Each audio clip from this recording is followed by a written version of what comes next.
All right. First off, forgive the condition of my paws here. I'm in the shop. I'm a blue collar guy, right? Which is the whole reason I started making my own watch bands, right? Because I was buying bands and I couldn't, all the bands I bought were kind of dainty. It was ridiculous. So I just wanted to do this real quick video on a couple different watches, the bands I'm making, and other things that are happening here that are kind of cool. And but this is the main thing. So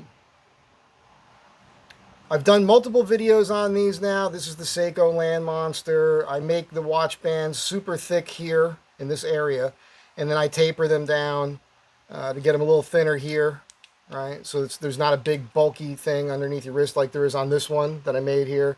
This is a quick one, my Seiko Turtle. And this is the Seiko Captain Willard. I'm very pleased with this one, how it turned out. I think that looks pretty fantastic. I'll be making another one of these for a friend of mine.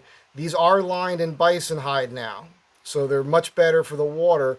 And my buddy Chad, he had one where I had it lined with cowhide, like this one here, and it rotted out on him because he wears it every day in the shower, which you should not do. However, because he does that, we're going to get some real world,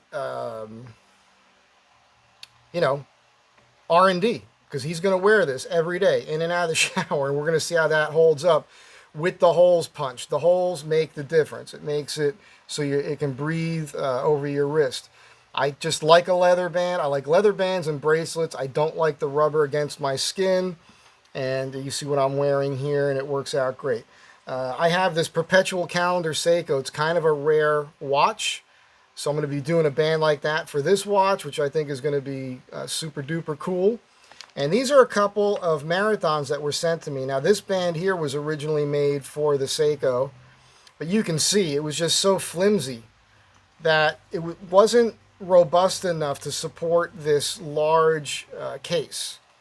So I was sent this without a band, and this worked out perfect. And it's really, really fantastic on the wrist. It's so good on the wrist. I wore it sleeping the other night, which is kind of crazy, right? I mean, I don't like wearing a watch when I'm sleeping. I always take it off. But I just have to show you what this looks like. Again, it's about a 7 3/4 inch wrist. It's a little snug right now because it's warm out here in Southern California this morning. And but I mean, there you have it. I mean, I think that looks fantastic. I'm going to tune that up a little bit more. But I'm very pleased with how that turned out. I hope this all is reading well on camera. Very comfortable band with the cowhide. Again, not really designed to be in the water. Most people say you shouldn't use a leather band at all in the water. But again, with the bison hide, you can. All right, that's the whole purpose of this. And this was also sent to me. It's a composite marathon, also a quartz. But because it had the orange second hand, I put the orange, put on an orange NATO, and I think that looks real sharp.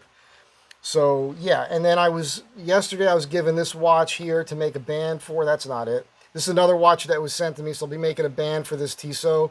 Turns out this is about a $200 watch. It's not a super expensive watch here, but it is a 300-meter diver with a sapphire crystal, quartz movement.